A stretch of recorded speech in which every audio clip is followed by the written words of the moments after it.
The sand was everywhere.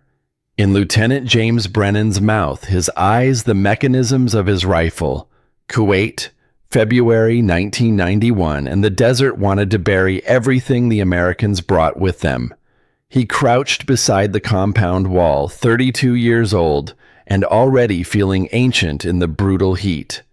Behind him, Army medic Elizabeth Warren kept pace, her med kit bouncing against her hip. She was good, Brennan had noticed. Steady hands during the ambush, 2 days prior when half their unit had taken shrapnel from an RPG that landed too close. She hadn't flinched, just worked through the blood and screaming with the kind of calm that saved lives. The IED was crude by later standards, but effective.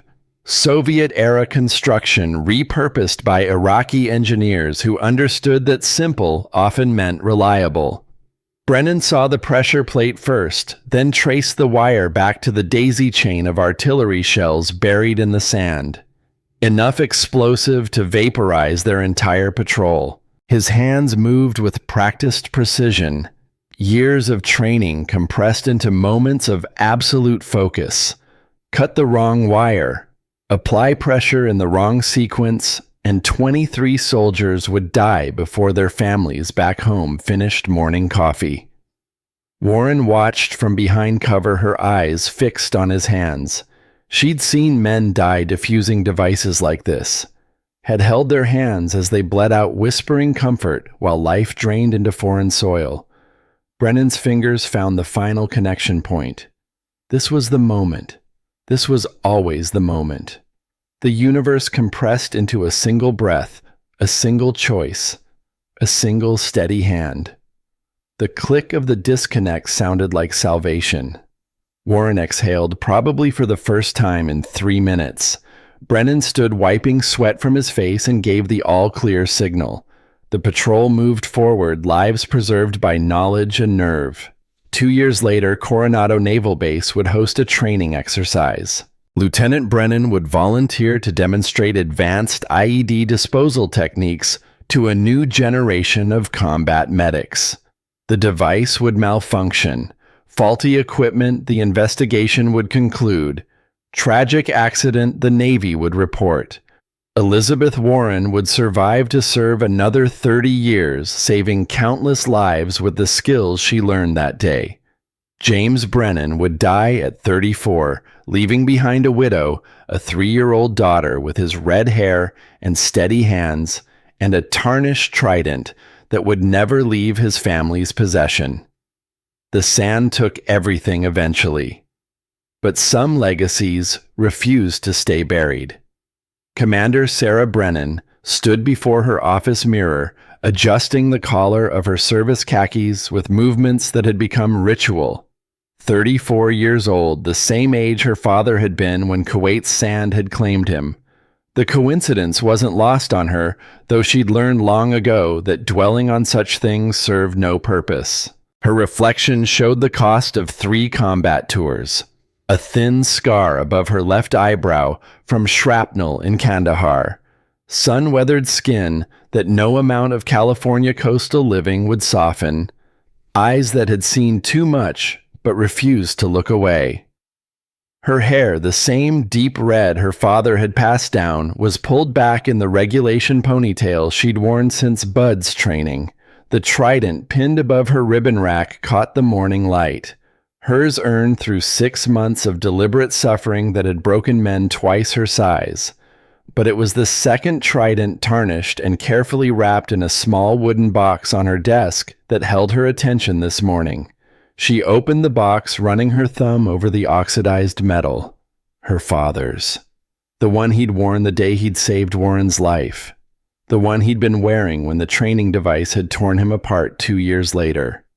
Sarah had been 3. Old enough to remember fragments.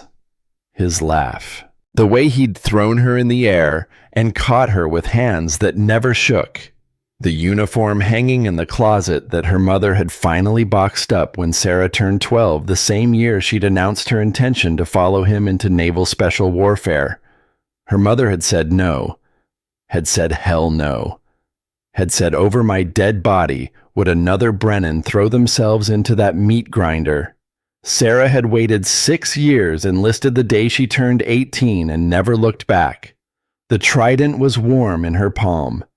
She closed her fingers around it, feeling the sharp points press against her skin. A reminder. A promise. A burden she'd chosen to carry. Today marked her first day commanding SEAL Team 7. The team didn't know her yet, had received only the bare minimum notification that their previous CO had rotated out and Commander Brennan would take his place. She'd requested it that way. Formal introductions would come this afternoon during the mission briefing, but first she wanted to see them in their natural environment, wanted to know what she was walking into before they knew to watch their mouths around her. Sarah slipped her father's trident into her breast pocket, feeling its weight settle against her heart. Then she headed for the mess hall. Naval Amphibious Base Coronado buzzed with the particular energy of military dining facilities worldwide. Controlled chaos. Organized disorder. The mess hall at 1100 hours was packed with operators coming off morning PT, support staff grabbing quick lunches, and Marines from the Visiting Force Reconnaissance Unit that would be partnering with SEAL Team 7 on the upcoming joint operation. Sarah entered quietly, just another officer in service khakis, notable only if someone looked closely enough to see the trident that still turned heads in certain circles. Most didn't look. That was the beauty of anonymity, something she'd lose the moment she stood before her new team this afternoon. The food line moved with institutional efficiency. Salisbury steak that had never seen an actual steak, potatoes that achieved the perfect balance between overcooked and underseasoned, and vegetables that had long ago surrendered any pretense of freshness. Sarah filled her tray with the professionalism of someone who'd learned to eat whatever kept her functional. The dining room sprawled before her, tables arranged in loose clusters that reflected the invisible tribal boundaries of military life.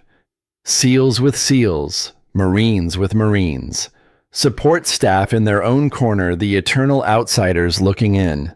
The acoustics turned conversation into a wall of sound words bleeding together into white noise, punctuated by occasional laughter. A table near the center drew her attention. 8 Marines, their table manners reflecting the particular confidence of men who'd seen combat and come back with stories. They sat like they owned the space, which in a way they did. Physical presence counted for something in this world, and these men had presence in abundance.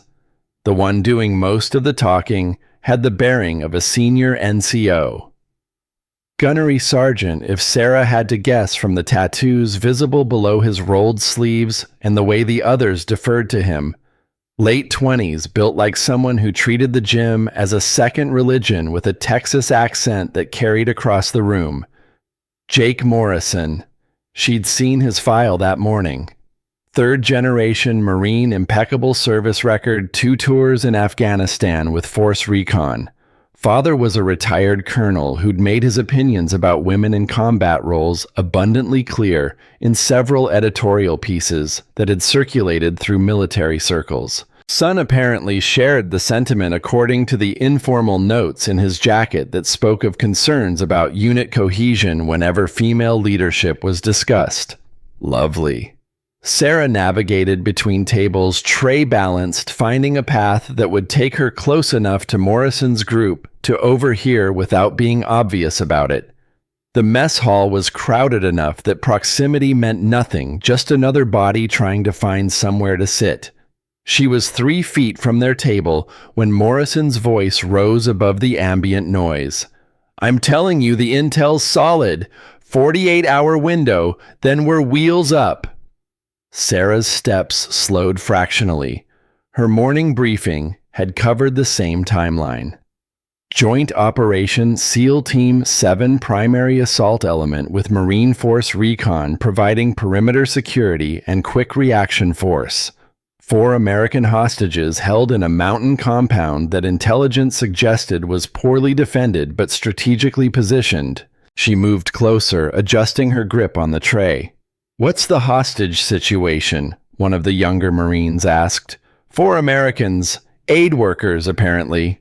Morrison's tone suggested what he thought of civilians who wandered into war zones with good intentions and no tactical sense. "Been held 3 weeks. Intel says we've got 72 hours before the situation goes terminal." Sarah's jaw tightened. The briefing had mentioned the same execution timeline. What it hadn't mentioned, what she'd only learned when she'd pushed her intelligence contact for details, was the identity of one of the hostages.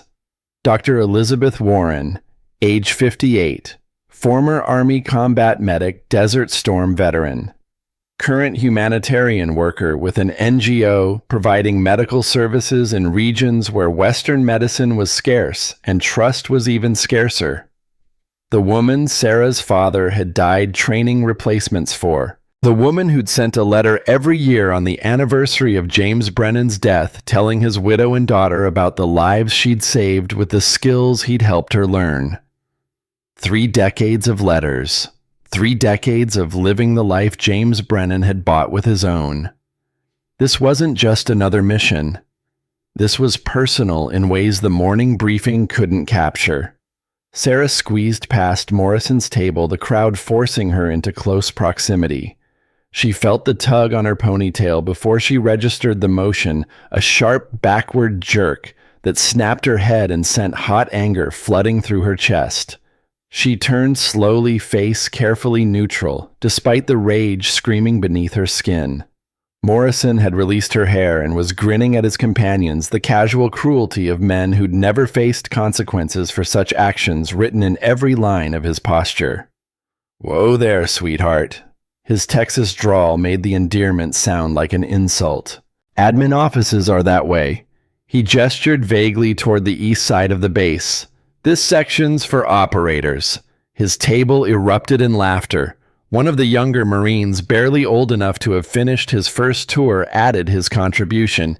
"Yeah, let the operators eat in peace. You're blocking the view." Sarah felt her father's trident pressing against her chest. Felt the weight of 3 combat tours, 6 months of Bud-S hell, and every single moment she'd had to prove herself to men who assumed incompetence until shown otherwise. She opened her mouth to respond to educate this particular specimen on exactly who she was and what she'd done, but Morrison waved her off before she could speak. "Seriously? Fuck off." He'd already turned back to his companions, dismissing her existence entirely. "We're discussing actual combat operations here. Grown-up stuff." More laughter. More casual cruelty from men who would never understand what it cost to stand in this room wearing this uniform, carrying the legacy she carried. Sarah raised an eyebrow but said nothing. Years of similar encounters had taught her the value of choosing battles carefully. In 4 hours, these men would understand exactly how badly they'd miscalculated. In 4 hours, she'd stand at the front of a briefing room and watch Morrison's face drain of color when he realized who she was. For now, patience. She found a corner table with a clear line of sight to Morrison's group and a position that kept her back to the wall. Old habits from too many phobies, where situational awareness meant the difference between going home and going home in a box. Her food was institutional and forgettable, but Sarah ate with mechanical efficiency, her mind already moving through the afternoon's challenges. The formal introduction to SEAL Team 7. The mission briefing. The first moment of contact with men who'd spent their careers in units that had only recently been forced to acknowledge that women could serve in combat roles. She'd seen the team roster. Lieutenant Marcus Webb, 28 explosives expert with a reputation for being technically brilliant and socially conservative. His father had served with James Brennan, which would either help or hurt, depending on whether Webb Sr. had shared his opinions about his friend's daughter joining the teams.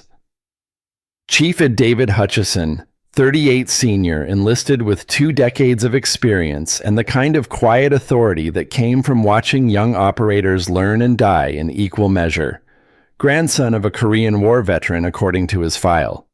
Old military family traditional values likely to view female leadership with skepticism until proven otherwise.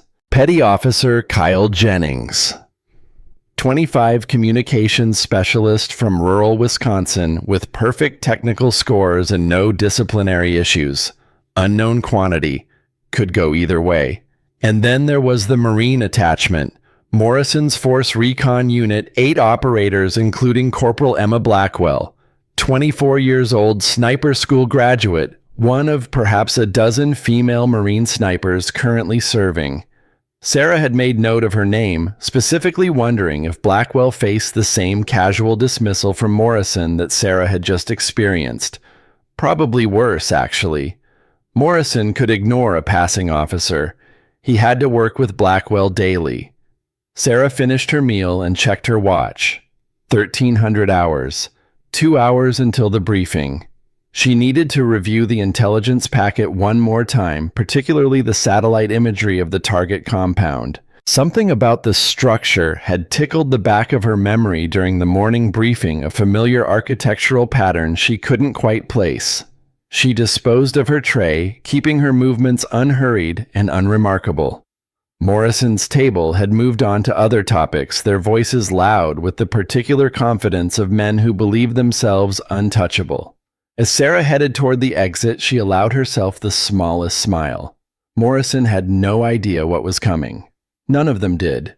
4 hours from now, everything would change. For now, she'd let them enjoy their certainty. Sarah's office in the Team 7 building was utilitarian in the way all military offices were utilitarian. Desk chair computer terminal filing cabinets with locks that theoretically kept classified material secure. The walls were bare except for a clock that ran 3 minutes fast and a photograph of the Naval Special Warfare Trident that someone had hung decades ago and no one had bothered to remove. Her predecessor had left the space clean, which she appreciated. No personal effects to pack away, no lingering presence to exercise. Just empty drawers and a fresh start that felt both promising and terrifying. Sarah locked the door and pulled the classified intelligence packet from her safe. She'd read it twice already, but details mattered. Lives hung on knowing the difference between Soviet-era concrete composition and modern construction techniques. Success often came down to understanding that the intelligence community's best guesses were exactly that, guesses refined by analysis, but still fundamentally uncertain. The target compound sat in mountainous terrain along what had once been a major Soviet supply route during their ill-fated Afghanistan adventure. The structures showed the characteristic brutalist design of 1980s Soviet military construction. Thick walls, minimal windows, defensive positions integrated into the architecture itself. Sarah spread the satellite imagery across her desk, studying the compound's layout with eyes trained to see patterns. The main building dominated the center, 3 stories of reinforced concrete with firing positions on the upper levels. 2 auxiliary structures flanked it, connected by covered walkways that would allow defenders to move between buildings without exposing themselves to airstrikes. Smart design for the Cold War era, when the Soviets had expected to face Mujahideen with RPGs rather than American JDAMs. But there was something else. Sarah pulled a magnifying glass from her desk drawer and examined the eastern wall more closely. The construction pattern, the placement of the ventilation shafts, the way the foundation integrated with the terrain, she'd seen this before. Not in person, in photographs.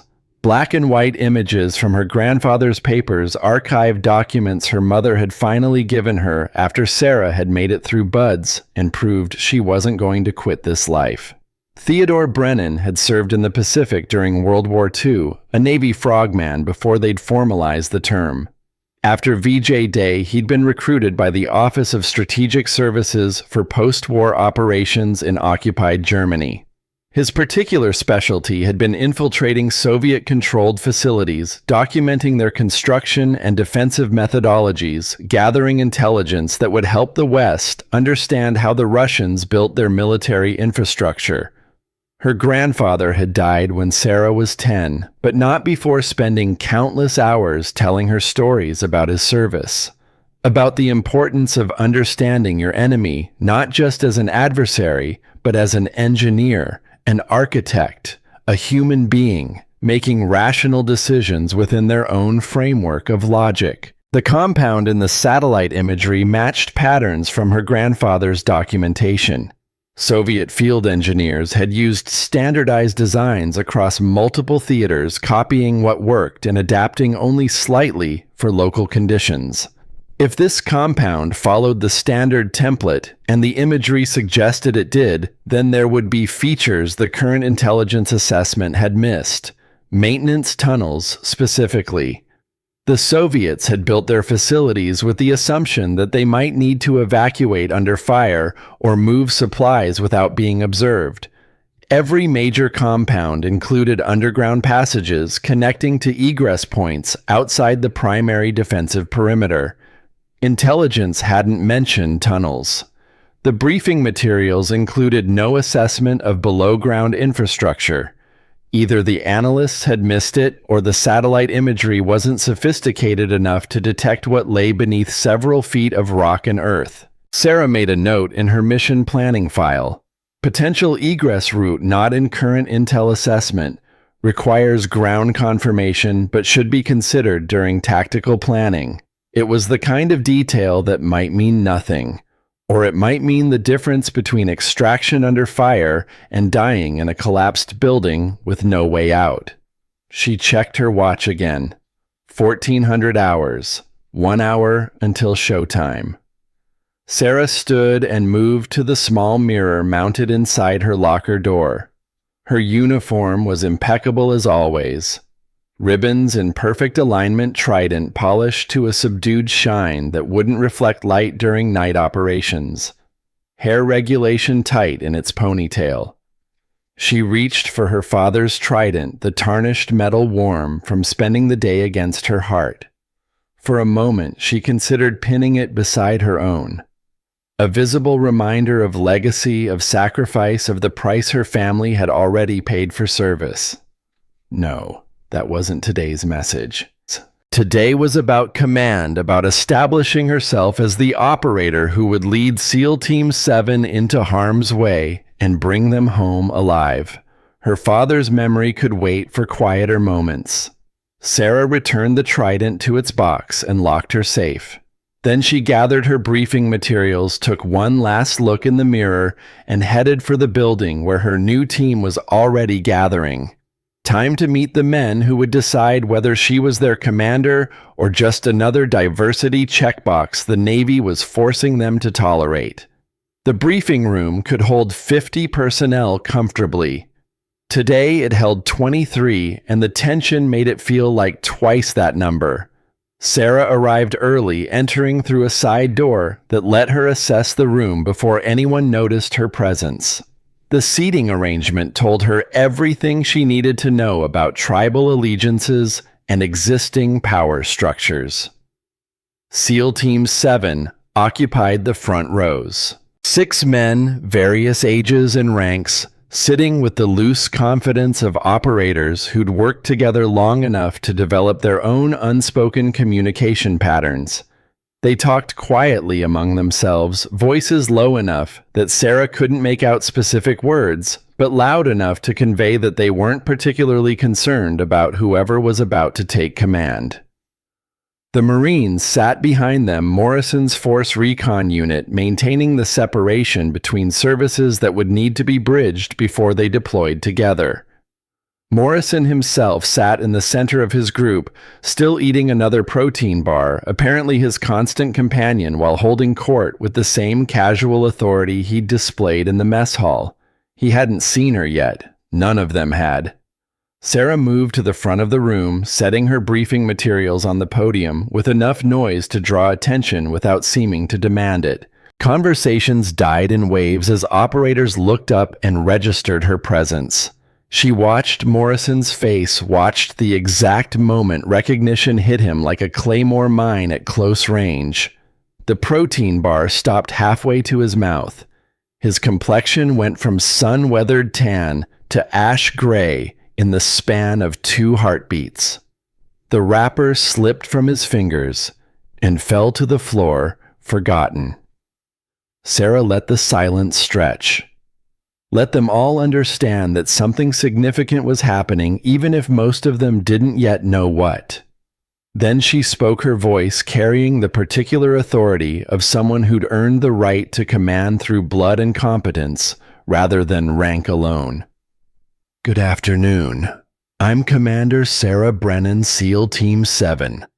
I'll be your commanding officer for this operation and all subsequent operations until such time as Naval Special Warfare Command decides otherwise." She let that sink in. Watch the micro-expressions. Webb's eyes narrowing in assessment. Hutchison's carefully neutral face that gave away nothing. Jennings looking between her and the SEAL team veterans, trying to gauge the appropriate response.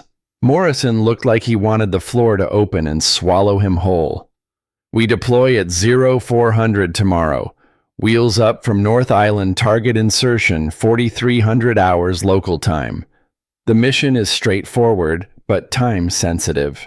Sarah activated the projector, throwing satellite imagery onto the screen behind her. 4 hostages, all American civilians, working with an NGO providing medical services in the Coast Province region. They were taken 3 weeks ago by an insurgent group with ties to larger terrorist networks we've been tracking for the past 18 months.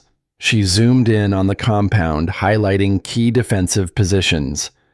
Intelligence suggests a 72-hour execution timeline. We're at hour 68. Our window is closing, gentlemen. This will be a joint operation. SEAL Team 7 provides primary assault element. Marine Force reconnaissance provides perimeter security and quick reaction force. Questions so far? Silence. They were still processing, still trying to reconcile the woman Morrison had dismissed in the mess hall with the commander now briefing them on a hostage rescue operation. Sarah continued walking them through the tactical plan with the kind of detail that demonstrated she'd done this before. Insertion routes, helicopter landing zones, enemy force estimates, rules of engagement, extraction contingencies. Every aspect of the operation laid out with professional precision. When she reached the discussion of approach angles to the primary structure, Lieutenant Webb raised his hand. Sarah nodded at him. "Ma'am, the planned route exposes us for approximately 45 seconds while we cross from the low ground to the compound wall. That's a significant vulnerability window if the enemy has any competent defensive positions." Good question. Tactical thinking without the bullshit. Sarah appreciated that. "Excellent observation, Lieutenant. Let me walk you through the ballistics." She pulled up a terrain analysis overlay. Primary enemy firing positions are here, here, and here, approximately 1,200 meters from our approach vector. Standard engagement ranges for the AK pattern rifles we expect them to be carrying. She pulled up her notes, the calculations she'd run that morning. At 1,200 meters, a 7.62 by 51 millimeter round, which is what we'd face from a Dragunov if they have a trained marksman worst-case scenario, has a flight time of approximately 1.8 seconds. Current weather forecast shows winds from the northwest at 8 to 12 knots, which translates to a drift of roughly 4.2 inches at that range. Sarah looked directly at Webb. By the time any competent enemy shooter acquires a target, compensates for wind and range, and takes a shot, we'll have reached the defilade position behind this terrain feature. Their effective window for engagement is less than 10 seconds. Against a moving target at that range in limited visibility conditions, their probability of hit drops below 15%. Acceptable risk given the timeline constraints we're operating under. The room had gone completely silent. Sarah had just demonstrated graduate-level understanding of ballistics terrain analysis, and tactical probability assessment. The kind of knowledge that came from years of study, combined with practical application under fire. Webb nodded slowly. Understood, ma'am. Thank you for the breakdown. Any other questions about the tactical approach? No hands. Sarah moved to the next phase of the briefing, detailing the breach methodology and building clearance procedures. She assigned specific roles matching operators to positions based on their personnel files and the capabilities their previous commanders had documented. Morrison hadn't said a word, hadn't raised his hand, hadn't made eye contact. He sat perfectly still, looking like a man watching his entire worldview collapse in real time. Sarah finished the tactical overview and moved to individual assignments. Lieutenant Webb, you'll lead the breach team. Your explosives expertise makes you the logical choice for initial entry. Chief Hutchison, you'll command the support element. I want your experience keeping the perimeter secure and our extraction route open. Petty Officer Jennings' communications are critical on this operation. You'll be attached to my element and responsible for maintaining contact with all teams plus the QRF. She turned her attention to the Marines. Gunnery Sergeant Morrison, your Force Recon unit will establish overwatch positions here, here, and here. She indicated points on the satellite imagery.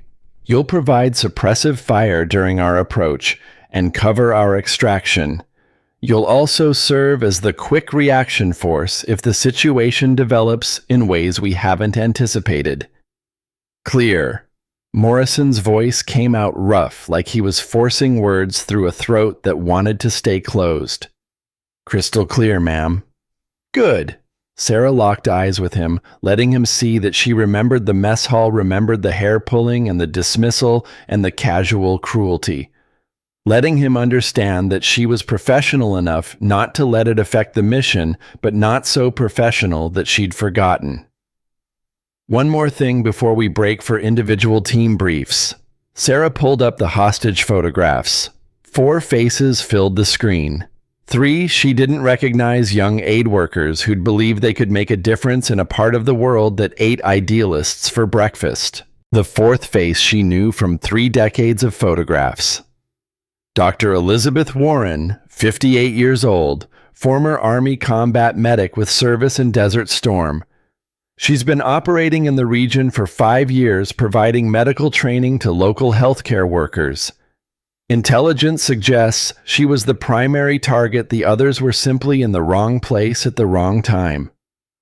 Sarah kept her voice level professional, betraying nothing of the personal connection that made this mission different from every other hostage rescue she'd participated in. Dr. Warren has combat experience and medical training. If we're lucky, she's been keeping the other hostages stable and managing their physical and psychological condition. If we're not lucky, her background makes her a high-value target for propaganda purposes. Either way, she's our priority extraction. She closed the presentation and faced her new team. We have 16 hours until departure. Use them wisely. Check your equipment, review your assignments, get your minds right. This is a straightforward operation with a tight timeline and limited intelligence. We go in fast, we extract our people, we get out. No heroics. No unnecessary risks. Everyone comes home. Questions. Silence. Dismissed. Team leaders remain behind for individual mission packages. The room emptied, quickly, operators heading for their equipment lockers and pre-mission routines.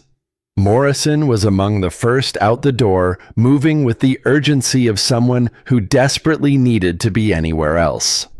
Webb, Hutchison, and Jennings approached the podium. Sarah handed each of them classified folders containing their specific mission elements and tactical packages. Lieutenant Webb, a word about the breach charges.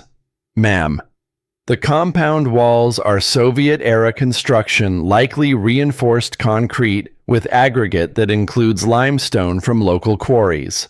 standard composition for that era and region. Your C4 calculations need to account for approximately 20% additional density compared to standard modern concrete.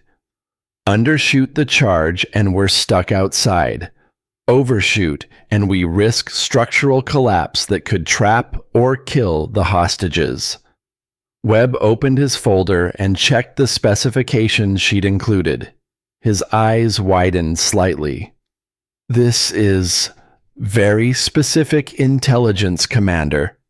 May I ask where you got the construction details? Sarah allowed herself the smallest smile.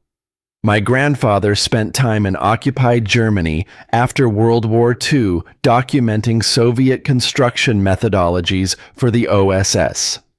The intelligence community has mostly forgotten that era's institutional knowledge, but I've made it a point to study the family archives.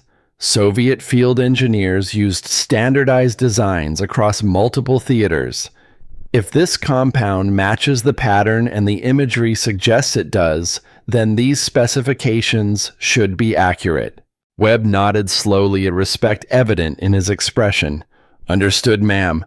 I'll adjust the calculations accordingly. Good. Chief Hutchison, you'll need to review the QRF coordination protocols with Gunnery Sergeant Morrison. I know inter-service operations can be challenging, but this mission requires seamless integration. Make it work. Aye, ma'am. Hutchison's gravelly voice suggested he'd dealt with more difficult challenges than coordinating with Marines. Petty Officer Jennings, the communications package includes frequencies and encryption keys for all elements. I want redundant systems checked twice. We cannot afford to lose contact during the critical phases of this operation. Understood, Commander. I'll personally verify every system before we load. Sarah dismissed them and gathered her briefing materials. The afternoon sun slanted through the windows, painting the empty room in shades of gold that reminded her of Kuwait sand in photographs. Her father had stood in rooms like this briefing operations he wouldn't survive, had probably felt the same weight of responsibility, the same understanding that his decisions would determine who lived and who died. Sarah touched the pocket where his trident rested, feeling its familiar weight. I've got this one, Dad, she whispered to the empty room. I'll bring them home. Then she locked the briefing room and headed for the armory. 16 hours until wheels up. 16 hours to make sure every piece of equipment worked perfectly, every operator understood their role, and every contingency had been planned for. 16 hours until she proved to SEAL Team 7 and Morrison's Marines that Commander Sarah Brennan had earned every bit of authority her rank implied. The mission would be straightforward. The politics would be complicated. And somewhere in the mountains of Afghanistan, Dr. Elizabeth Warren was counting down the hours until either rescue or execution, unaware that the daughter of the man who'd saved her life 3 decades ago was coming to return the favor. Sarah checked her watch one final time. 15 hours, 43 minutes. Time to get to work. The weapons range at Coronado existed in a perpetual state of controlled violence. Downrange paper targets absorbed thousands of rounds daily, their centers obliterated by operators who treated marksmanship as both religion and science. The smell of gunpowder hung thick in the air, mixing with salt spray from the Pacific Ocean just beyond the berms. Sarah arrived at 0600 2 hours before the rest of Team 7 was scheduled for final weapons qualification. The range master, a weathered chief petty officer named Donald Reeves, was already there setting up target stands with movements that suggested he'd been doing this particular job since before Sarah was born. He looked up as she approached, his eyes tracking from her face to the trident on her chest and back again. His expression shifted through several calculations before settling on professional courtesy. Commander Brennan, wasn't expecting anyone this early. Wanted to get some trigger time before the formal qualifications, Chief. Hope that's not a problem. Reeves studied her for a long moment, then gestured toward the weapons lockers. Your range, ma'am. What are you shooting? M4A1, HK416, and M110. Full qualification course for all three. His eyebrows rose fractionally. Most officers qualified on their primary weapon and called it good. Running the full battery suggested either insecurity that needed constant validation or competence that demanded maintenance. Sarah suspected Reeves was trying to determine which category she fell into. I'll set the lanes, he said finally. Standard engagement distances, or do you want something specific? Standard course is fine. I'm not here to impress anyone, Chief. Just want to make sure my skills are sharp before we deploy. Reeves nodded and moved to prepare the range. Sarah retrieved her M4A1 from the armory, the weapon she'd carried through 3 combat tours and countless training exercises. The rifle was an extension of her body, at this point its weight and balance as familiar as her own hands. She loaded magazines with the methodical precision of someone who understood that ammunition was life. 30 rounds per magazine, checked twice for proper seating and spring tension. No room for malfunctions when lives depended on every trigger pull. The M4 qualification course ran through multiple engagement scenarios. Close quarters at 7 meters. Standard infantry ranges out to 300 meters. Rapid target acquisition drills. Shooting from cover. Shooting while moving. The course was designed to stress test not just marksmanship, but tactical decision-making under pressure. Sarah settled into her firing stance, the rifle stocked tight against her shoulder, her breathing slow and controlled. The first target appeared at 7 meters. She put 2 rounds center mass before most shooters would have acquired a proper sight picture. The morning passed in controlled bursts of noise and concentration. Each weapon received the same treatment. 40 rounds through the M4A1 perfect score. 50 rounds through the HK416 perfect score. The M110 sniper rifle required different techniques, different breathing patterns, but the results were identical. Every shot exactly where she'd intended it to go. By the time Team 7 arrived for their scheduled qualification, Sarah had already cleaned her weapons and was observing from the tower where Reeves tracked scores and called range commands. Lieutenant Webb was first up, his movements efficient but slightly rushed. He shot well, scoring in the high 30s out of 40 on his M4 course. Competent, but not exceptional. Chief Hutchison moved like a man who'd been shooting since childhood, which according to his personnel file was exactly the case. His grandfather had taught him to shoot at age 6, starting with a .22 rifle and working up to every weapon system the military offered. His score reflected that history. 40 out of 40, not a single miss. Petty Officer Jennings surprised Sarah with his marksmanship. The communications specialist from rural Wisconsin put 38 rounds exactly where they needed to be, his farm boy background translating into the kind of practical shooting that came from necessity rather than tactical training.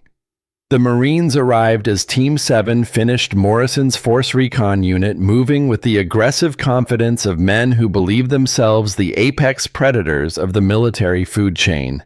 They shot well, as Sarah expected. Force Recon selection standards demanded it. Corporal Emma Blackwell shot last among the Marines, and Sarah paid particular attention. The young sniper moved with careful precision, her body language suggesting someone who'd learned to be perfect because anything less would be used as evidence of inadequacy. Blackwell's score matched Hutchison's. 40 out of 40, not a single miss, with groupings tight enough to suggest she could have done it blindfolded. Morris and Sarah noticed, didn't congratulate her, didn't acknowledge the exceptional performance at all.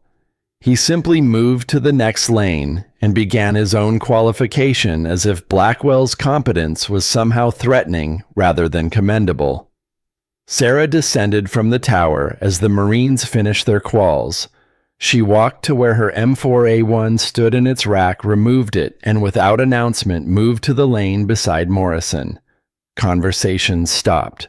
Operators who'd been packing gear or reviewing scores turned to watch. Sarah loaded a fresh magazine, assumed her firing stance, and waited for Reeves to call the course hot. The targets appeared in rapid succession. Sarah engaged each one with mechanical efficiency, her movements economical and precise. No wasted motion, no hesitation, just smooth trigger pulls and the particular rhythm of controlled violence that separated professionals from amateurs. 40 rounds, 40 hits. Center mass groupings tight enough that most of the holes overlapped. She cleared her weapon, made it safe, and stepped back from the line. The silence stretched for 3 long seconds before someone in the back muttered just loud enough to be heard. "Guess they taught marksmanship in admin school." Sarah didn't respond. Didn't need to. The target downrange spoke for itself. Morrison stared at his own target, then at hers, his jaw working like he wanted to say something but couldn't quite form the words. His score had been 37 out of 40. Excellent by any standard, but standing next to Sarah's perfect performance, it looked insufficient. Reeves called down from the tower, his gravelly voice carrying across the range. "Commander Brennan, that's the 3rd perfect score I've seen you shoot this morning. Your grandfather taught you that." Sarah looked up at the tower, surprised that Reeves knew anything about her family history. The old chief must have seen her confusion because he continued. "Theodore Brennan taught me to shoot at Camp Pendleton in 1968. I was 18 years old and convinced I knew everything about rifles. Your grandfather spent 3 days showing me exactly how wrong I was." Reeves smiled, the expression softening his weathered face. "You got his eye, Commander. And his patience. He'd be proud of what you've become." Sarah felt something tight in her chest loosen slightly. Recognition from someone who'd actually known her grandfather meant more than 1,000 perfect scores. "Thank you, Chief. That means a great deal." "Just calling it like I see it, ma'am." Reeves made a notation on his clipboard. "Team 7 and Marine Attachment are all qualified. You're clear for deployment." Sarah secured her weapon and headed for the equipment lockers. Behind her, she heard Morrison's voice, low and angry, talking to one of his Marines. The words were indistinct, but the tone was clear. He was realizing that his assumptions had been catastrophically wrong, and the realization wasn't sitting well. Good. Let him stew in it. They had work to do, and personal feelings couldn't be allowed to interfere with mission success. But as Sarah walked away from the range, she allowed herself the smallest smile of satisfaction. That would give them something to think about during the long flight to Afghanistan.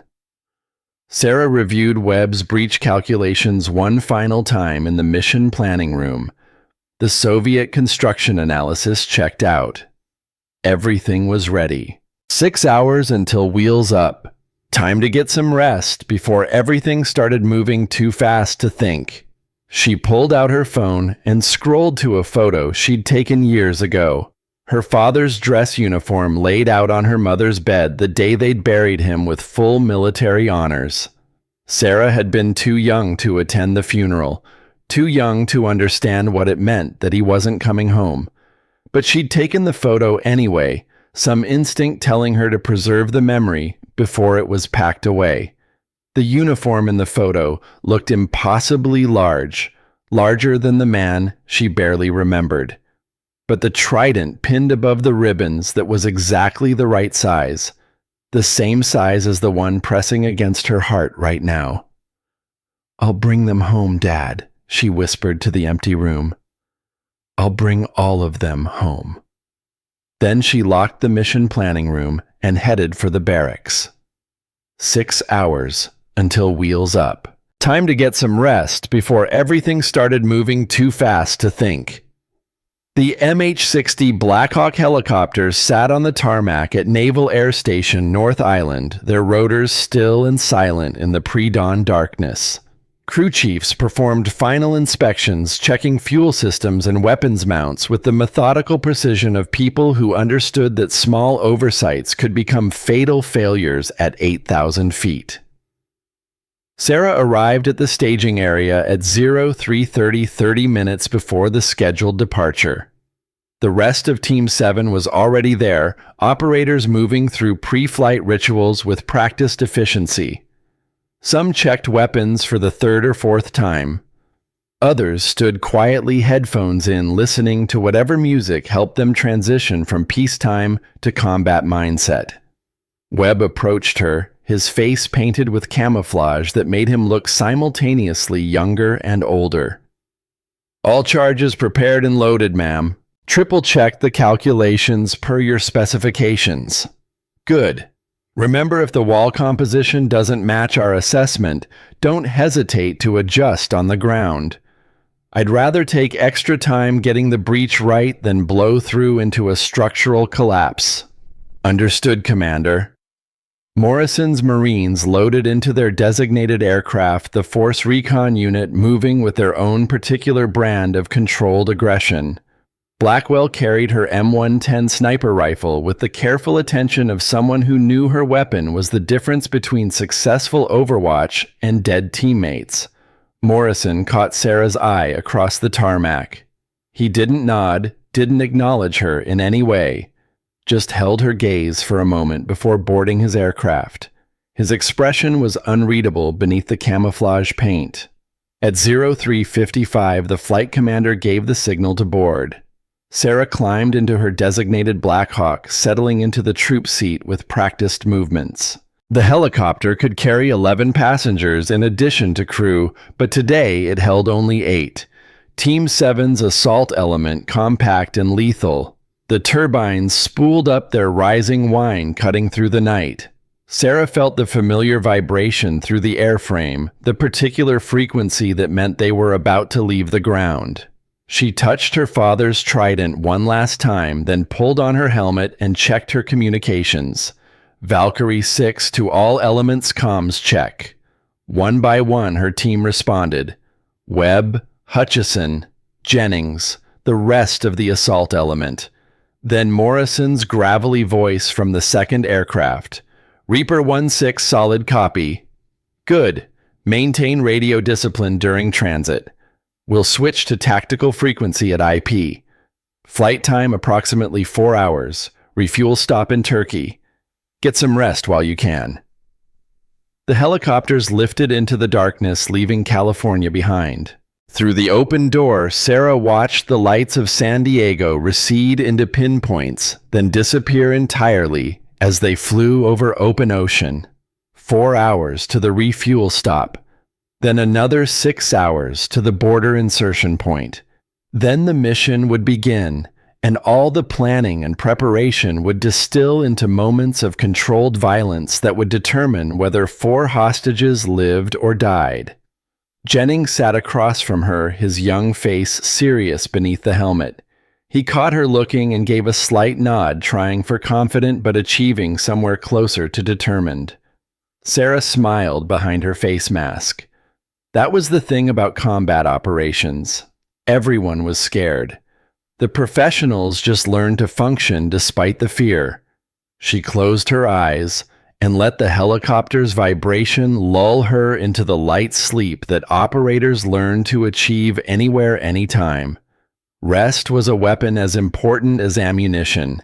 She'd need all her sharpness for what was coming. The helicopter flew east through the darkness, carrying them toward mountains where hostile forces held American citizens and waited for the rescue attempt they surely expected.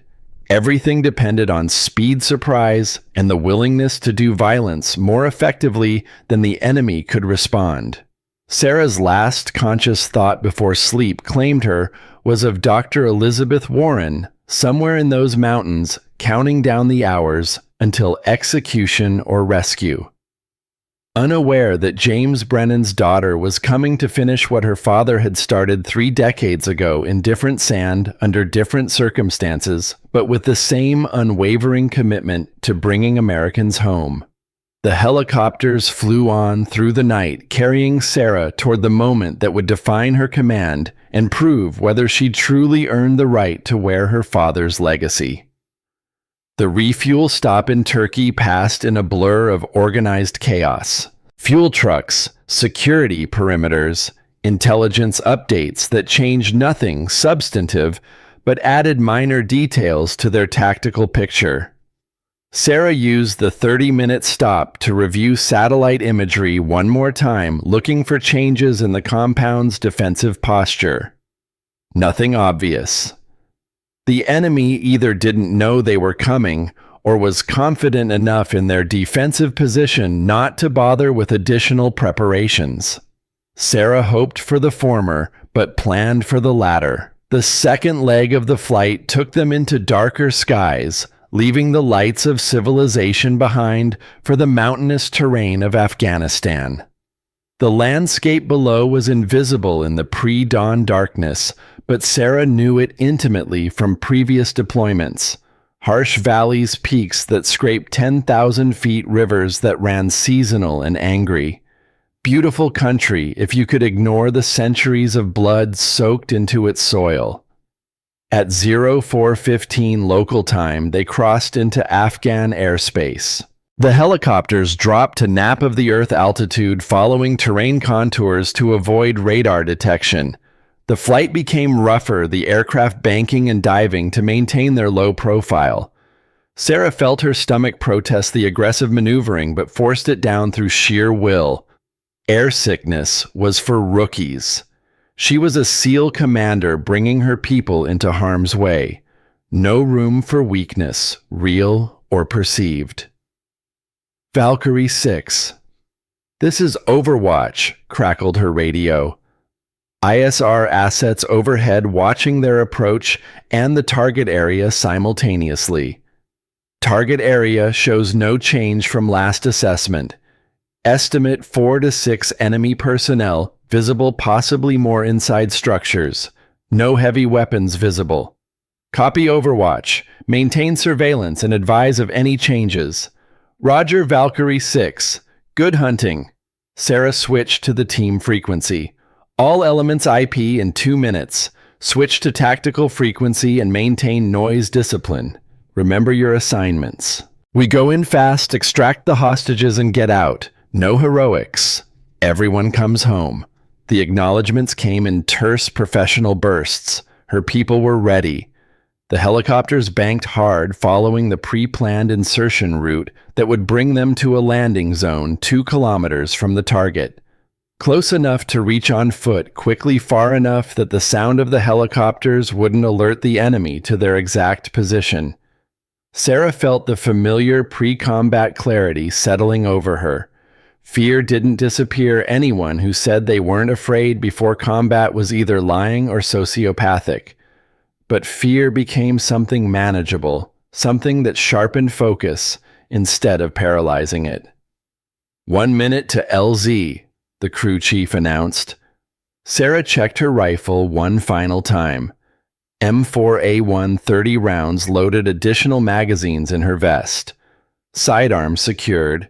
Grenades, medical kit, communications equipment, everything in its place, everything ready. The helicopter flared hard, killing forward momentum as the pilots brought it to a hover 3 feet above the ground. Sarah was out before the skids touched Earth, her team following in smooth succession. Within 10 seconds, all personnel were clear, and the helicopter was lifting away, leaving them in sudden silence, broken only by the fading rotor noise. Sarah took a knee, letting her eyes adjust to the darkness while her team formed up around her. Night vision goggles turned the world into green-tinged clarity, revealing the terrain that would either help or kill them in the next hour. Morrison's Marines had landed 30 seconds behind them, spreading out to establish the perimeter security that was their primary mission. Through her no-Ds, Sarah saw Blackwell moving to a high point with her sniper rifle, setting up the Overwatch position that would provide early warning of enemy movement. Valkyrie 6 to Reaper 1-6. Perimeter secure. Reaper 1-6, affirmative. "You're clear to move." Sarah stood and signaled her team forward. They moved in tactical formation, spacing maintained automatically through countless training repetitions. The distance to the compound was 2 kilometers of broken terrain rocks and shallow wadis that provided cover but slowed movement. They covered the ground in 28 minutes faster than the conservative timeline Sarah had planned. Good. Speed was life on operations like this. At 100 meters from the compound, Sarah halted the team. Webb moved forward with his breach charges disappearing into the darkness with the ghost-like movement of a professional operator. Hutchison positioned the support element to cover multiple angles simultaneously. Jennings stayed at Sarah's shoulder, ready to relay commands to all elements. Sarah studied the compound through her Naudis, comparing what she saw to the satellite imagery she'd memorized. The structure matched expectations. 3-story main building, 2 auxiliaries, thick walls, showing the characteristic Soviet brutalism that had infected this region decades ago. But something was wrong. The defensive positions were too quiet. 6 enemy personnel should be visible, moving on patrol, or manning observation points. Instead, she saw nothing. No movement. No lights. No indication that anyone was home. Valkyrie 6 to Overwatch, do you still have heat signatures in the target area? The response took 5 seconds too long. Overwatch to Valkyrie 6, negative. Thermals show compound is cold. Say again, no heat signatures detected. Sarah's gut clenched. They'd been expected. The enemy had either moved the hostages or set a trap, or both. She keyed her radio to Webb's frequency. Hold position. Target may be compromised. Before Webb could acknowledge alarm shrieked across the compound. Lights blazed to life, destroying Sarah's night vision advantage. And gunfire erupted from positions that hadn't been there in any intelligence assessment. The mission had just gone from rescue to survival in the span of 3 heartbeats. The world exploded into chaos. Muzzle flashes erupted from positions that intelligence had sworn were abandoned structures. Tracer rounds cut green lines through the darkness, searching for American flesh. Sarah's night vision goggles turned the sudden lights into blinding white novas before she ripped them off and let them dangle. Contact front multiple positions. Webb's voice came through tight with controlled aggression. They were waiting for us. Sarah's mind processed the tactical situation in microseconds. The compound had been a trap from the beginning. The enemy knew they were coming, had positioned fighters in concealed locations, and activated the ambush at the exact moment when the assault force was most vulnerable, committed to the approach, but not yet in cover. Classic Soviet doctrine. Her grandfather would have recognized it immediately. All elements suppressive fire and fall back to rally point alpha. Sarah's voice cut through the chaos with command authority that demanded obedience. Reaper 1-6, we need fire support on the compound's eastern positions now. Morrison's response was immediate. Reaper engaging. The distinctive crack of Blackwell's M110 sniper rifle punctuated the chaos. Somewhere in the compound, an enemy fighter discovered that standing near a light source made for easy target acquisition. The light shattered as the body fell. But there were more. So many more than intelligence had suggested. Sarah counted at least 15 muzzle flashes, possibly 20. They were outnumbered, outgunned, and caught in the open with minimal cover. Webb's grenade launcher thumped, sending 40mm high explosive rounds into the defensive positions. The explosions provided momentary suppression enough for Team 7 to bound backward toward the relative safety of the wadi they'd crossed minutes earlier. Sarah ran in controlled bursts using every scrap of terrain for concealment. Bullets snapped past her head with the distinctive crack that meant they were close enough to feel the sonic pressure. One round struck her plate carrier, the impact like being punched in the chest by an angry heavyweight. The ceramic plate held distributing the energy across her torso, but it hurt like hell. She made it to the wadi and dropped into cover beside Hutchison. The chief was already on his radio coordinating with Morrison's Marines to establish interlocking fields of fire that would prevent the enemy from pursuing their momentary advantage. "Webb status," Sarah demanded. "Assault element intact, no casualties. We're pinned down but holding small miracles. They'd survived the initial ambush without losses." Now came the hard part, figuring out what the hell had happened to the hostages, and whether this entire operation had been compromised from the beginning. "Jennings, get me Overwatch right now!" The young communications specialist was already working his equipment, his hands steady, despite the bullets impacting the dirt 6 inches from his position. "Overwatch is trying to raise us, ma'am. Multiple transmissions coming through." Sarah grabbed the handset. "Overwatch, Valkyrie 6. Situation has developed. Target was pre-positioned for ambush. Need immediate assessment of thermal signatures in alternate structures. The hostages have been moved. Valkyrie 6, stand by." The ISR operator's voice carried the particular stress of someone watching Americans die in real time through thermal cameras. "Scanning adjacent structures now. Wait 1. The firefight continued with the intensity of sustained combat. Morrison's Marines were pouring fire into the compound from their elevated positions, forcing the enemy to stay under cover rather than maneuvering to flank the trapped SEAL element. Sarah made a mental note to thank the gunnery sergeant if they survived the next 10 minutes. "Valkyrie 6 Overwatch. We have thermal signatures 200 meters north of primary target. Secondary structure appears to be old Soviet-era construction, matches the architectural profile you briefed. Count 4 hot signatures, 3 mobile and 1 stationary. Assess the stationary signature may be injured or restrained." Sarah's mind raced. 200 meters north. She pulled up her mental map of the area, overlaying her grandfather's OSS documentation of Soviet facility layouts. If this compound followed standard patterns, the secondary structure would have been an auxiliary command post or communications facility. And if it followed standard patterns, it would have the same maintenance tunnel system that Soviet engineers had built into every permanent installation. "Webb Hutchison on me." Sarah scrambled backward through the wadi putting distance between herself and the enemy fire. Her team leaders joined her, both breathing hard but focused.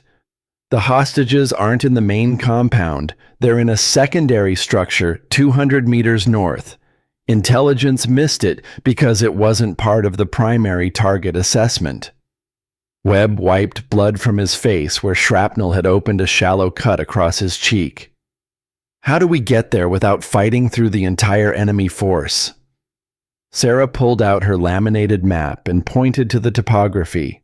"There's a dried riverbed that runs northeast from our current position. It'll provide concealment for most of the movement. But more importantly, if that secondary structure follows Soviet construction patterns, it'll have underground maintenance tunnels. We can approach from below ground, bypass their defenses entirely." Hutchison studied the map with the practiced eye of someone who'd spent 20 years reading terrain. "Big if, Commander. What if the tunnel system doesn't exist or has collapsed? Then we adapt. But I'm betting Soviet engineers didn't change their doctrine between Germany and Afghanistan. They built redundancy into every facility. The tunnels exist." Webb nodded slowly. "It's our best option. Trying to fight through that ambush force would take too long, and we're already at hour 70 of the execution timeline. We don't have time for a conventional assault." Sarah keyed her radio. "Reaper 16 Valkyrie 6. I need your Marines to keep the enemy fixed on the primary compound.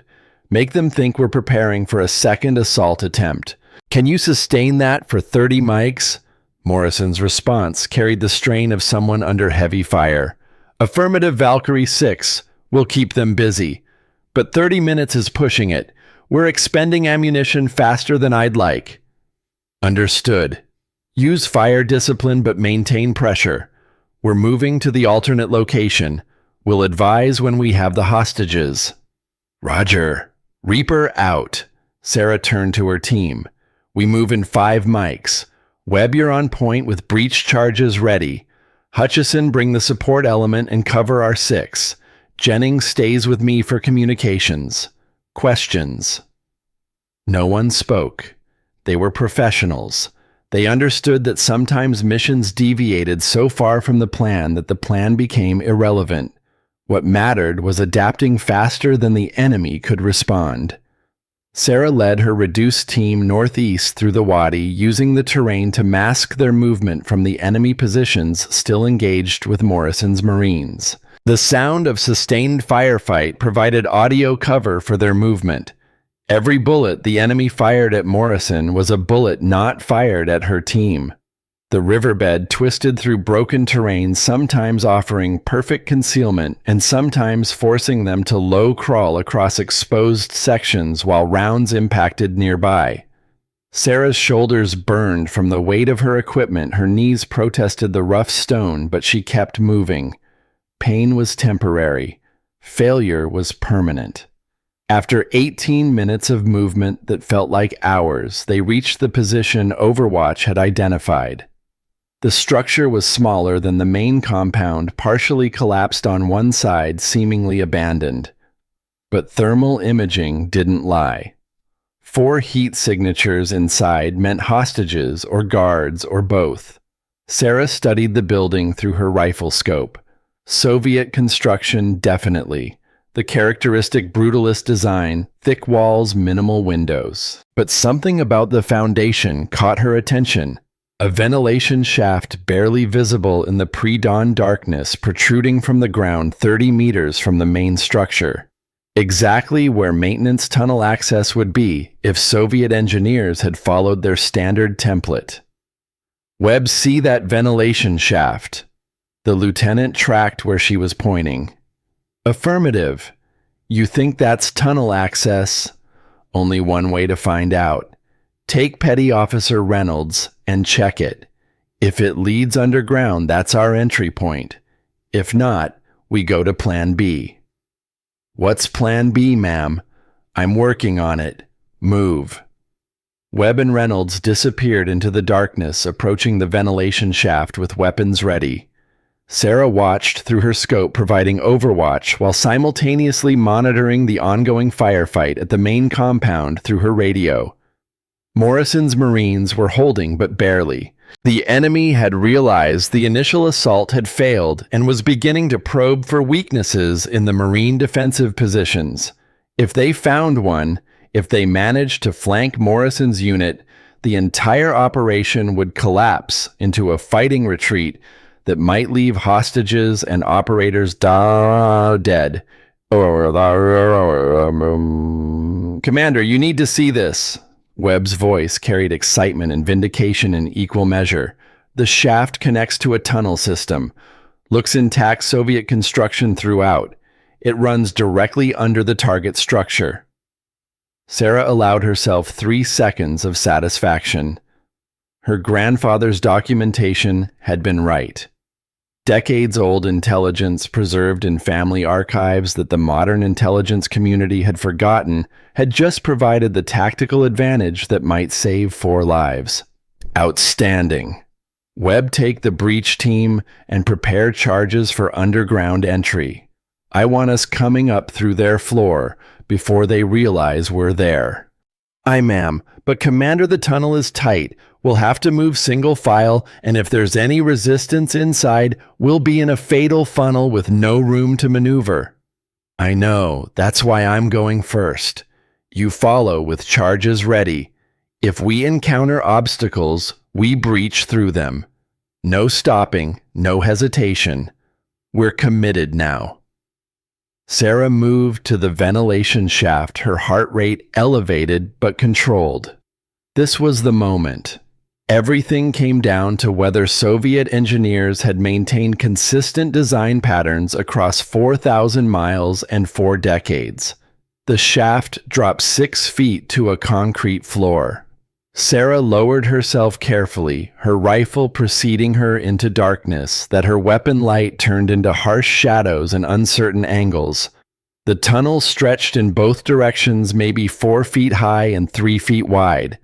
Tight quarters for combat, but perfect for concealment. She moved forward in a combat crouch, every sense heightened to maximum alertness. Behind her, Webb and the breach team followed in single file, their movement surprisingly quiet despite the confined space and heavy equipment. The tunnel ran for 40 meters before terminating at a heavy steel door. Soviet-era construction, definitely. Sarah examined the locking mechanism with her weapon light, recognizing the design from her grandfather's documentation. Mechanical rather than electronic. Simple, but effective, and vulnerable to someone who understood the engineering principles behind it. Sarah pulled out her multi-tool and went to work. The lock was corroded but functional. She worked each component methodically, feeling for the resistance points that would indicate proper alignment. Her hands were steady despite the adrenaline flooding her system. 3 minutes later, the lock clicked open. Sarah eased the door inward, revealing a dark room that smelled of concrete dust and human fear. Her weapon light swept the space, identifying threat angles and potential dangers. Empty. A storage room abandoned except for rusted equipment and debris, but she could hear voices above her. Muffled conversation in Pashto, the words indistinct, but the tone clear. Guards. At least 2, possibly more. And somewhere in this structure, 4 Americans waited for rescue or execution. Webb moved up beside her, his face grim in the weapon light. That's the floor above us. If they're following typical Soviet design, there should be access stairs at the far end of this level. Sarah nodded and moved forward, her team flowing behind her, like water finding the path of least resistance. They cleared the storage level room by room, finding nothing but abandonment and decay. The stairs were where Webb predicted a concrete spiral leading upward into darkness. This was it. The moment where planning met reality and showed whether she'd truly earned command or had just been lucky so far. Sarah began climbing, each step measured and deliberate. The stairs were concrete, which meant noise discipline was critical. One careless footfall would alert the guards above and turn this rescue into a hostage execution. At the top of the stairs, another door. This one wasn't locked. Sarah could hear voices clearly now, close enough that she could distinguish individual speakers. 2 men talking in low tones about American politics and why the prisoners were valuable for propaganda purposes. She held up a fist, halting the team, then pointed to Webb and made a series of hand signals. Breach on my mark. Flashbang first. I'll take left, you take right.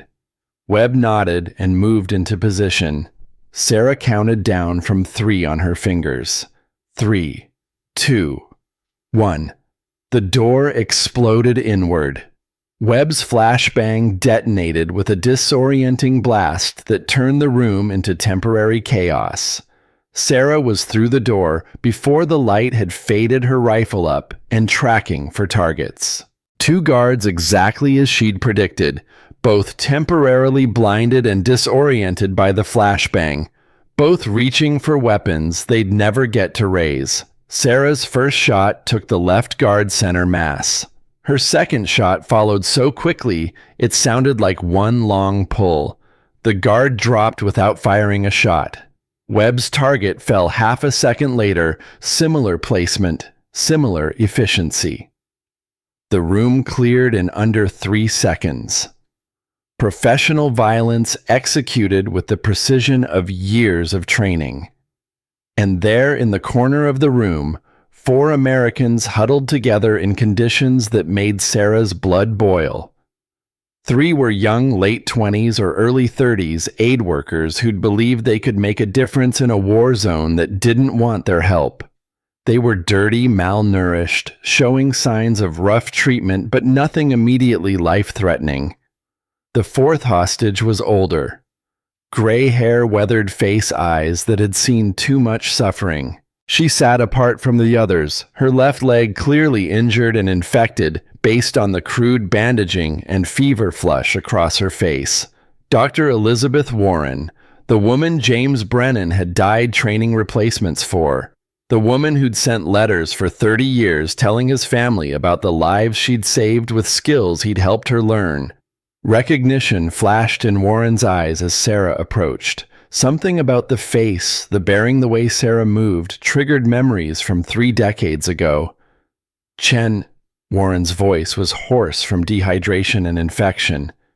Sarah Chen, no wait. Brennan, Sarah Brennan, oh God, you're James's daughter. Recognition hit Warren like a physical blow. Tears cut tracks through the dirt on her face. He saved my life. Kuwait 91. I watched him die 2 years later knowing I was alive because of him. And now you're here, his daughter, saving mine. Sarah knelt beside Warren, her own eyes burning. Yes, ma'am. And I'm getting you out of here, all of you. That's what Brennans do. We bring people home. They nodded mutely, too shocked to speak. Good. Stay close and do exactly what we tell you. Sarah turned to Jennings. Get Overwatch on the line. Tell them we have the hostages and need immediate extraction from alternate LZ. Coordinates to follow. She started an IV line in Warren's arm, pushing antibiotics and fluids that the older woman desperately needed. Warren's infection was serious, possibly life-threatening if not treated aggressively. But she was conscious, she was mobile enough with support, and most importantly, she was alive. Your father, Warren whispered as Sarah worked. He saved my life in Kuwait. 91. Then he died training the next generation. I've thought about him every day for 30 years. Every life I saved, every person I helped, that was his legacy. I know, ma'am. You sent letters. My mother saved every one. And now I'm returning the favor. But we need to move. Can you walk with support? Warren nodded, gritting her teeth against obvious pain. I can do whatever it takes to get out of here. Sarah helped Warren to her feet, supporting the older woman's weight, while Webb organized the other hostages for movement. They were about to head for the stairs when the building shook with a massive explosion. The eastern wall collapsed, inward debris and dust filling the air. Through the gap, Sarah could see the pre-dawn sky and the flashes of ongoing combat. An RPG had struck the structure, whether by accident or design unclear, but the result was undeniable. Their planned escape route through the tunnel was now blocked by tons of rubble. They were trapped on the upper floor with hostages' limited ammunition and an enemy force that knew exactly where they were. Webb's voice cut through the chaos. Commander, tunnels collapsed. We can't get back the way we came. Sarah's mind raced through options, discarding impossibilities and focusing on what might work. The building was structurally compromised. Another RPG hit could bring the entire thing down on top of them. They needed a new exit route, and they needed it immediately. And then she saw it. A ventilation shaft in the ceiling partially exposed by the blast damage. Soviet engineers had built redundancy into everything, including emergency escape routes. Webb that shaft in the ceiling. Does it look large enough for personnel? Webb assessed quickly. Barely, ma'am. We'll have to go one at a time, and the hostages will struggle. But it's possible. Then that's our exit. Get charges on that grating and blow it open. We're going up and out. While Webb prepared the breaching charge, Sarah coordinated with Morrison. Reaper 1-6 Valkyrie 6. We have the hostages, but our egress route is compromised. We're going to emerge on the roof of the secondary structure. We need immediate suppression of enemy positions and extract helicopters at alternate LZ November 7. How copy? Morrison's response was strained. Solid copy Valkyrie 6. But be advised, enemy is pushing hard on our position. We're danger close on ammunition. Can give you maybe 10 mics of sustained suppression, then we'll need to displace or risk being overrun. 10 minutes.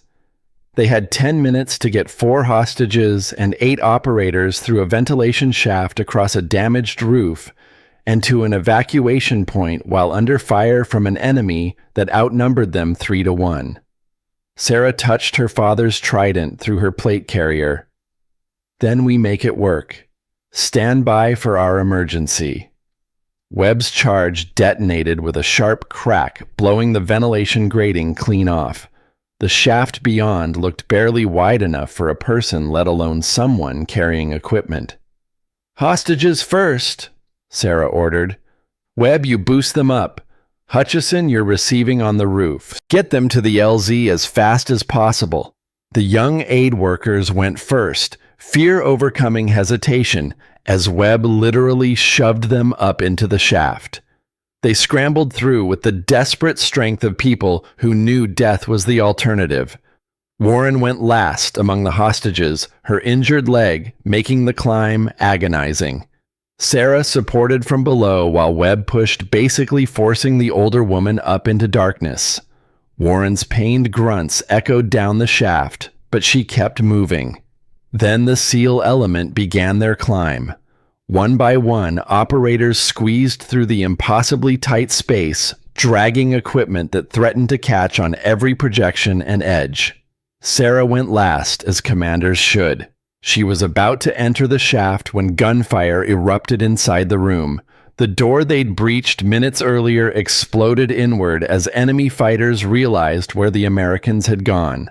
Sarah spun her rifle up and firing in one smooth motion. 3-round bursts, center mass, professional violence that dropped 2 fighters before they could return fire effectively. But there were more behind them. So many more. She emptied her magazine, dropped it, and slammed home a fresh one in a reload that took less than 2 seconds. Fired again, taking down another fighter who'd tried to flank through the dust and debris. But they were coming faster than she could shoot them. In seconds, they'd be inside the room, and she'd be trapped at the base of the shaft with no cover and no room to maneuver. "Commander, move!" Webb's voice from above, urgent and commanding. Sarah fired one last burst and dove for the shaft. Her hands found purchase on the metal edges, and she pulled herself up with desperate strength. Bullets sparked off the metal around her, one round grazing her thigh with white-hot pain that she forced herself to ignore. She climbed through darkness that seemed to last forever, her shoulders scraping against metal, her gear catching on every protrusion. Below her, the gunfire continued as enemy fighters poured into the room she'd just evacuated. Sarah emerged onto the roof to find her team already moving toward the LZ, half-carrying Warren and the other hostages. The pre-dawn sky was lightening to gray, which meant they were losing the advantage of darkness. "Move, move, move," Sarah urged, forcing her injured leg to keep pace. The wound wasn't serious, a graze that hurt like hell, but hadn't hit anything critical. She'd survive if they could get to the extraction point before the enemy reorganized. The roof was damaged, unstable, with gaps that threatened to drop anyone who stepped wrong. Sarah navigated the obstacle course while returning fire at enemy positions that were starting to track their movement. Bullets chipped concrete and sparked off metal all around them.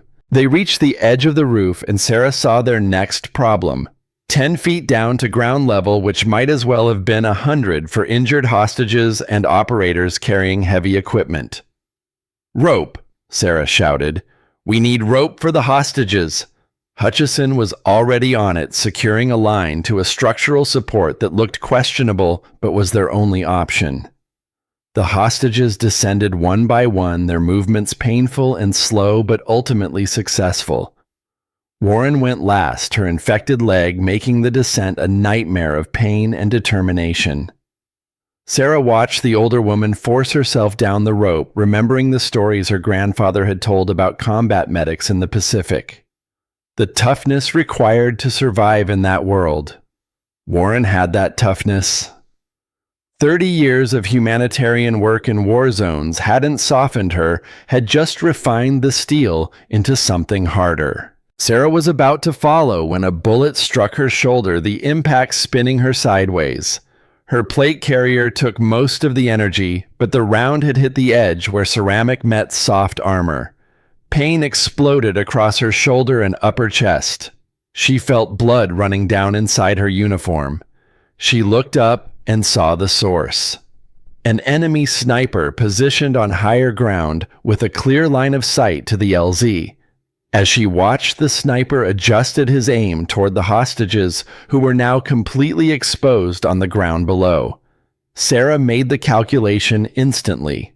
If that sniper got clean shots, Warren and the younger hostages would die before reaching cover. The only way to stop that outcome was to draw his attention elsewhere, to make herself the more attractive target. Webb. Sarah keyed her radio, her voice tight with pain. You're in command. Get those hostages to the extract point. That's an order. Commander, what? Sarah was already moving, sprinting across the damaged roof, away from the LZ, away from her team, toward the enemy position, making herself impossible to ignore. The sniper took the bait. His fire shifted from the hostages to Sarah, rounds impacting around her as she dove behind a concrete barrier that had once been part of the roof's defensive architecture. She returned fire, not aiming for kills, but for suppression, making the sniper keep his head down, keeping his attention focused on her instead of the Americans escaping below.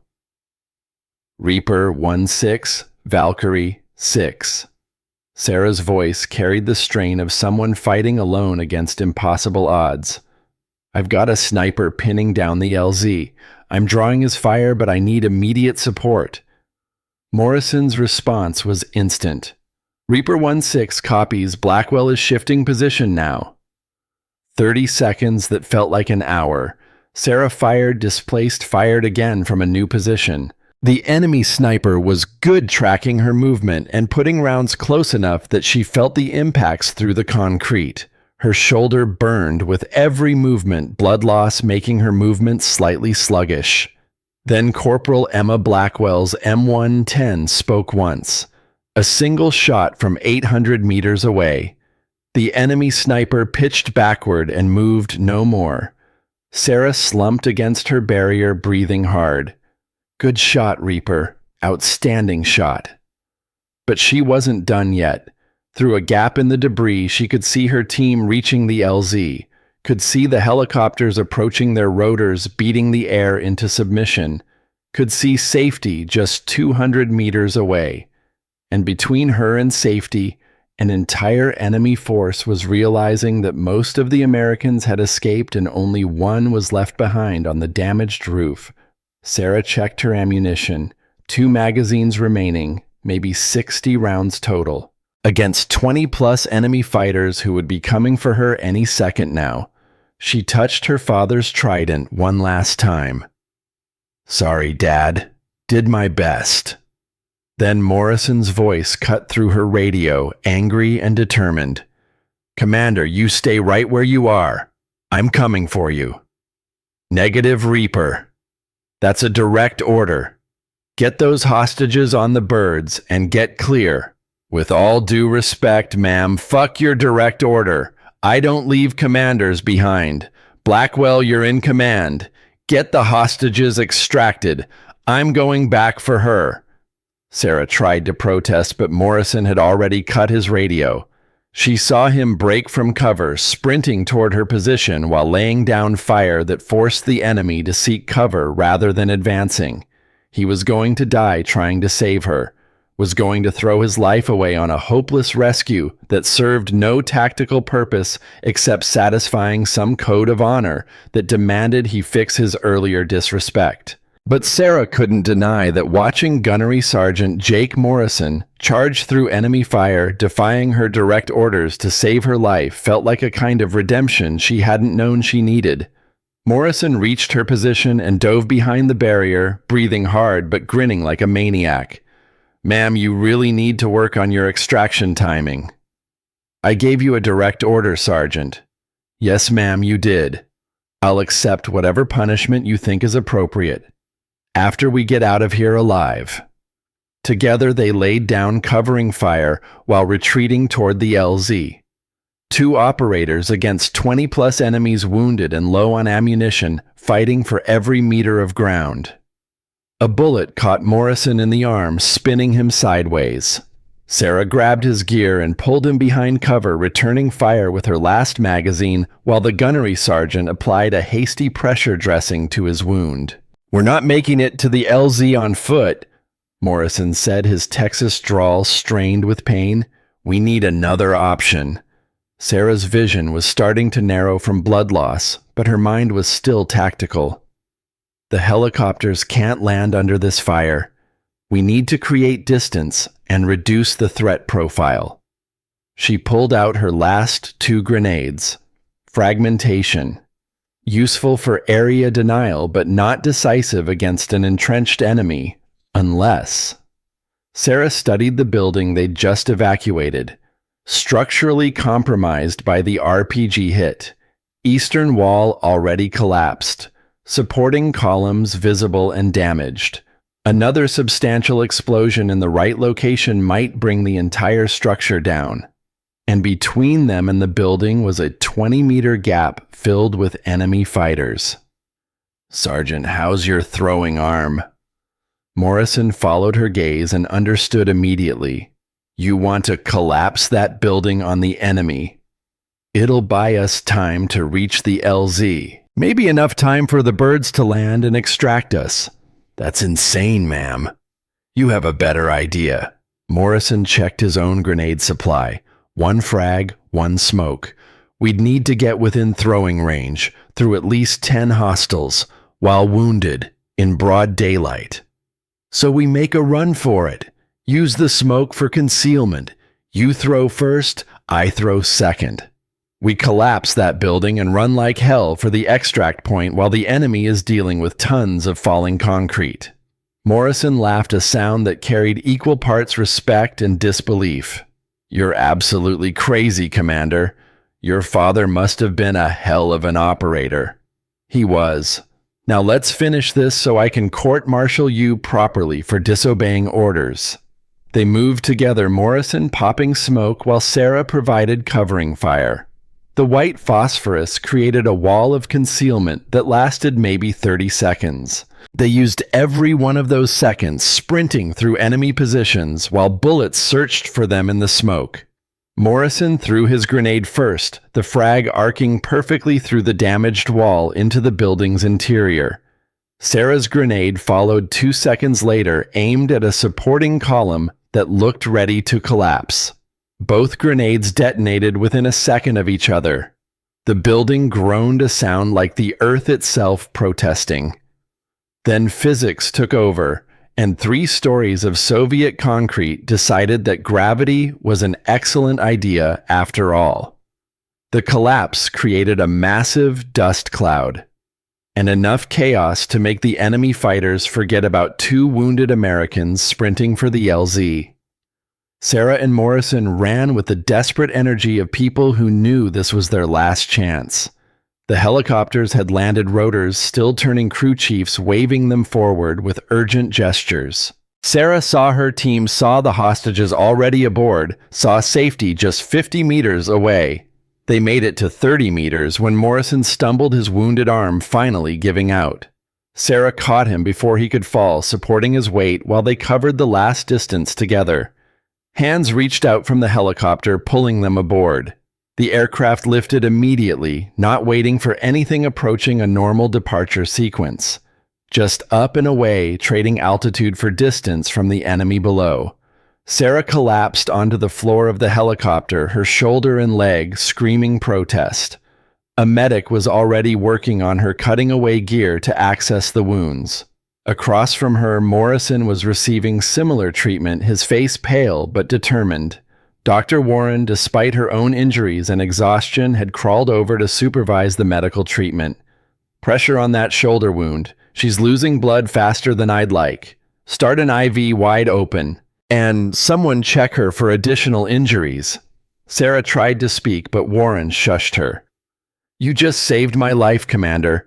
Saved all our lives. Now let me do what your father taught me to do. Save yours. The helicopter climbed higher, leaving the mountains and the enemy and the collapsed building behind.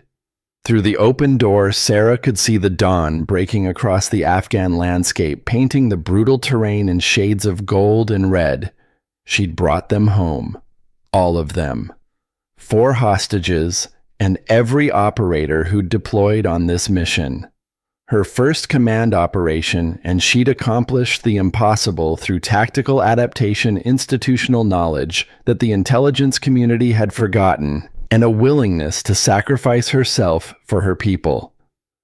Sarah looked at Morrison, who was watching her with an expression she couldn't quite read. Respect, maybe. Understanding, definitely. The realization that everything he'd assumed about female commanders had been proven catastrophically wrong. That was a direct order violation, Sergeant, she managed to say, her voice weak but carrying command authority. Morrison smiled through his pain. Yes, ma'am, and I'd do it again. Couldn't leave my CO behind. We'll discuss your punishment later. Looking forward to it, Commander. Warren finished her initial assessment and sat back satisfied that Sarah would survive. You're just like your father, the older woman said quietly. Same tactical brilliance, same willingness to put yourself between your people and danger. He'd be so proud of what you've become. Sarah closed her eyes, feeling the helicopter's vibration through her damaged body. Her father's trident pressed against her chest, warm from her blood and the exertion of combat. They'd made it. Against impossible odds, against enemy ambush, against structural collapse and sniper fire and her own wounds, they'd brought everyone home alive. The mission was a success, but more than that, she'd proven something to herself and to the men who doubted her. Command wasn't about rank or gender or politics. It was about competence under fire, tactical adaptation when plans failed, and the willingness to lead from the front when leadership demanded sacrifice. She'd earned her place, finally and completely. Not because anyone had given it to her, but because she'd taken it through blood and decision-making in the worst possible circumstances. Sarah let herself drift toward unconsciousness, trusting that her team would get her home, that Warren would keep her alive, that somehow, despite everything, this impossible day had ended with the only outcome that mattered. Everyone comes home. 3 days later, Sarah entered the Coronado mess hall on unsteady legs, her arm in a regulation sling, and a pronounced limp that would fade with physical therapy. The shoulder wound had required surgery to remove bone fragments and repair damaged tissue. The leg graze had been stitched and bandaged. Both hurt like hell, but neither was career-ending. She'd survived. They all had. Dr. Warren was in the base hospital receiving treatment for her infection, expected to make a full recovery. The 3 younger hostages had been debriefed and released to their families. Morrison was walking around with his arm bandaged, but refusing light duty, claiming he'd been shot worse during training accidents. The mess hall went silent when Sarah entered. Not the hostile silence of her first day, but something different. Something that felt like acknowledgement. Then, as she watched, every SEAL and Marine in the room stood, not at attention, not formally, but rising from their seats in a gesture of respect that needed no words. Sarah felt her throat tighten. She nodded once, acknowledging the gesture, then moved to collect her food. The conversations resumed, but at a lower volume. People watched her move through the room, but not with skepticism, with the kind of attention that came from having witnessed competence under fire. She found an empty table and was about to sit when Morrison approached, moving with careful precision around his wounded arm. "Commander Brennan, permission to join you, ma'am." Sarah gestured to the seat across from her. "Granted, Sergeant." Morrison sat, his usual confidence tempered by something that looked like humility. He arranged his food carefully before speaking. "Ma'am, I owe you an apology. Not just for pulling your hair in this mess hall 3 days ago, for every assumption I made before I knew who you were, before I saw what you could do. You made up for it when it mattered, Sergeant." "No, ma'am, that doesn't erase what I did, what I said." Morrison met her eyes directly. "My father taught me a lot of things right about being a Marine, but he taught me some things wrong about women in combat roles, about female leadership, about whether someone like you belonged in command." He pulled out his wallet and extracted $500 bills, placing them on the table between them. "This was my bet. Against you, lasting through the first firefight. I was so convinced I was right that I put real money on it." Morrison pushed the bills toward Sarah. "I want to donate this to a Women Veterans Scholarship Fund, if you'll help me do that. If you'll let me try to fix some of the damage men like me have done." Sarah looked at the money, then at Morrison. The gunnery sergeant who dismissed her so casually was gone. In his place was someone who'd seen the truth and was trying to become better because of it. "I'll match it," she said quietly. 500 from me, 500 from you.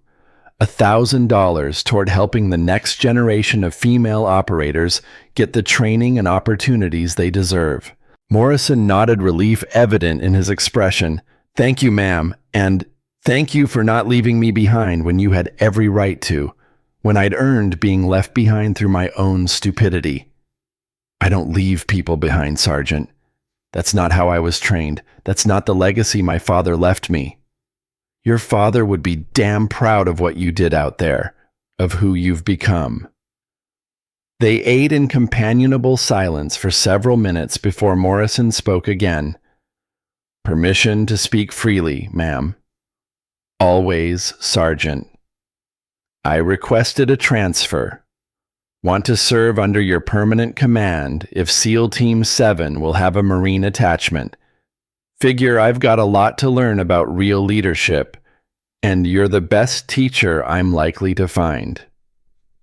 Sarah studied Morrison, seeing the sincerity behind the request.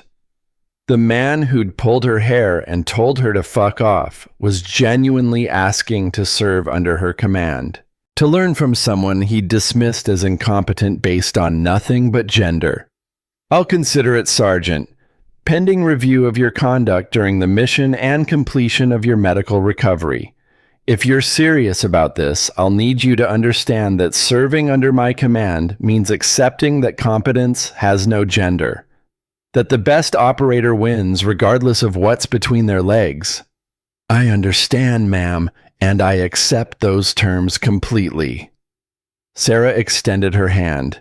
Morrison shook it, his grip firm but careful of her injuries. As Morrison returned to his table, Sarah noticed Corporal Blackwell watching from across the room. The young Marine sniper gave Sarah a subtle nod, a gesture of solidarity from one female operator to another. Sarah returned the nod, understanding what it meant. They were still rare, still fighting for every ounce of respect in a world that wanted them to fail.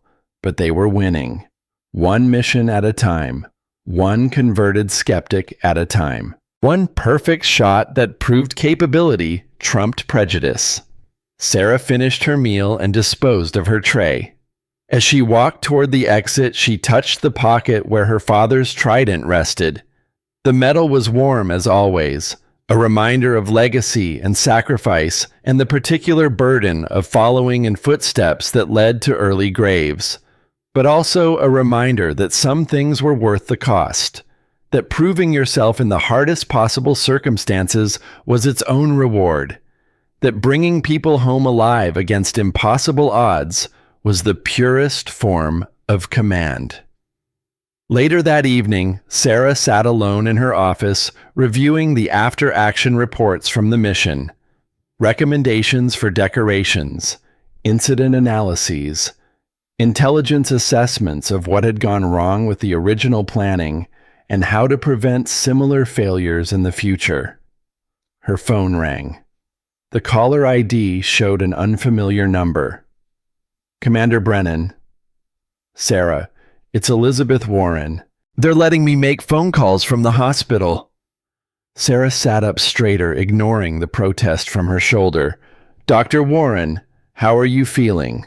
Better. The antibiotics are working. The infection is responding to treatment. They tell me I'll be stateside in another week for continued recovery. Warren paused. I wanted to call you personally, to thank you, and to tell you something about your father. Ma'am, after your father saved my life in Kuwait after he died training my replacements, I made a promise. Every life I saved, every person I helped over the next 30 years, that would be his legacy, that his sacrifice wouldn't be for nothing. Warren's voice caught slightly. I kept that promise. Thousands of people alive today because of the skills your father helped me learn. I know, ma'am. Your letters meant everything to my mother, to me. But now you've saved my life, saved all of us, which means the legacy continues. The people I help from this day forward, that's your legacy now. Your father's sacrifice passed through me, passed through you. 3 generations of Brennans, all dedicated to bringing people home alive.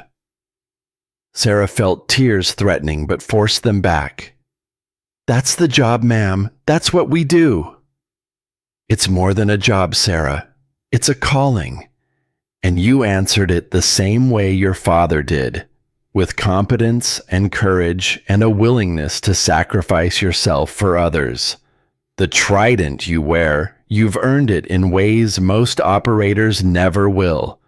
Remember that when the doubters come, because they'll keep coming, but you've proven yourself beyond any doubt. After the call ended, Sarah sat in the darkness of her office, her father's trident warm in her hand. On her wall, she'd hung 3 photographs. Her grandfather Theodore in his World War II uniform, her father James from his SEAL days, and now a photograph from the mission her Team 7 operators and Morrison's Marines together after the successful extraction. 3 generations, 3 wars, 1 legacy of service and sacrifice and bringing people home alive. Sarah placed her father's trident on the desk beside her own. 2 pieces of metal that represented everything she'd fought to achieve. Tomorrow would bring new challenges, more skeptics, more missions where she'd have to prove herself all over again. But tonight in this moment, she'd earned something that couldn't be taken away. Not respect given, not authority granted, but competence proven through blood and decision-making in the worst possible circumstances.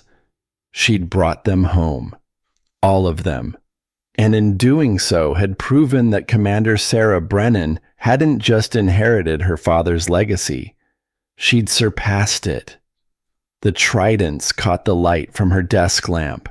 2 pieces of metal representing 3 generations who'd answered when their nation called. Some legacies were written in policy manuals. Others were written in the lives saved the operators brought home the impossible missions accomplished. Sarah Brennan's legacy would be both.